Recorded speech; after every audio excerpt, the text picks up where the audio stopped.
We are using drone not only for human wildlife conflict, but also in many other sectors like fire control and human wildlife conflict is one of the uses where we are using the drone.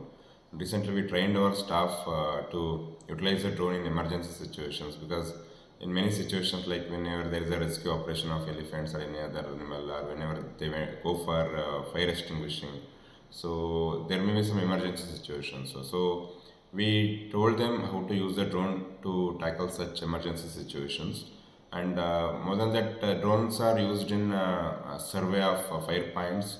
So sometimes the fire may be in the top hill, so we may not be knowing how to approach the fire and how much big it is.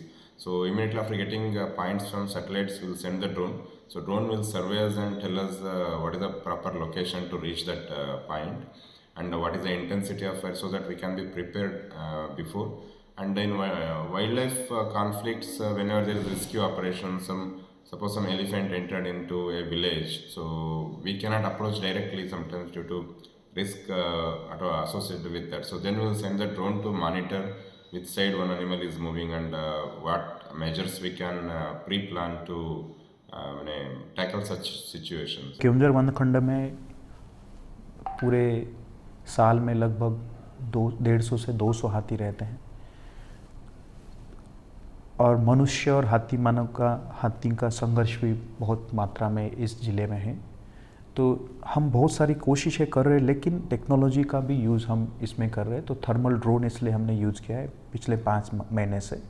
तो thermal drone से हमको जो रात में जो limitations थे, रात में दिखाई नहीं देता था या एकदम डेंस फॉरेस्ट है उसके अंदर जाना और हाथी की गतिविधि के ऊपर नज़र रखना, यह हो नहीं पाता था। तो उसके हिसाब से अभी ये थर्मल ड्रोन हम जब से यूज़ कर रहे हैं तो उससे हमें बहुत सारे बेनिफिट्स मिल रहे हैं, जैसे कि एलिफेंट हर्ड में कितने एडल्ट है, सब एडल्ट है, कितने काप है, इसको हम ठीक से जान पाते हैं, क्योंकि हाथी का डायरेक्ट साइटिंग आंखों से होना बहुत मुश्किल होता है। उनका सेंसस करने के लिए भी सुविधा हो रहा है। तीसरी बात है, बहुत बार ऐसे होता है कि एलिफेंट असुविधा में है, इंजर्ड है या डिसीज़ हो के स्लो हो रहा है, तो उसको भी रेस्क्यू करने के लिए भी हमने इसको 2-3 बार यूज़ किया हुआ है।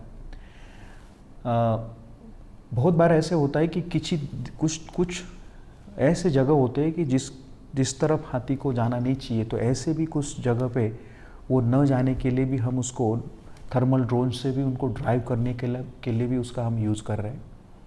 रात में जंगल में प्राणियों को शिकार करना या हाथी को शिकार करने के लिए भी अगर कोई जंगल में जा रहा है तो उसके गतिविधि के ऊपर भी थर्मल ड्रोन नज़र रख पा रहा है। बहुत बार ऐसे होता है कि रात में बहुत बड़ा जंगल है और उसके साइड में बहुत सारे गांव हैं, तो एक एलिफेंट हर्ड किस दिशा में गांव को निकलेगा पता नहीं चलता था। तो ड्रोन से हमें पता चलता है कि अभी उसका मूवमेंट किस तरफ होने वाला है, एटलीस्ट 60-70%। तो उसके हिसाब से हमारे जो फील्ड स्टाफ है, एलिफेंट स्क्वाड है, गज साथी हम जिनको बोलते हैं, उनको हम कुछ निर्दिष्ट विशेष मतलब पॉइंटेड जगह पे हम उनको डिप्लॉय कर सकते हैं और उनको गांव की तरफ आना और फसल नष्ट करना या घर को तोड़ना या ह्यूमन इंजरी होना, ऐसी बहुत चीज़ों से हम लोगों का भी छुटकारा होता है। तो इन नटशेल में कहूँगा कि ड्रोन से एक वन विभाग का वो एक थर्ड आई जैसे काम कर रहा है।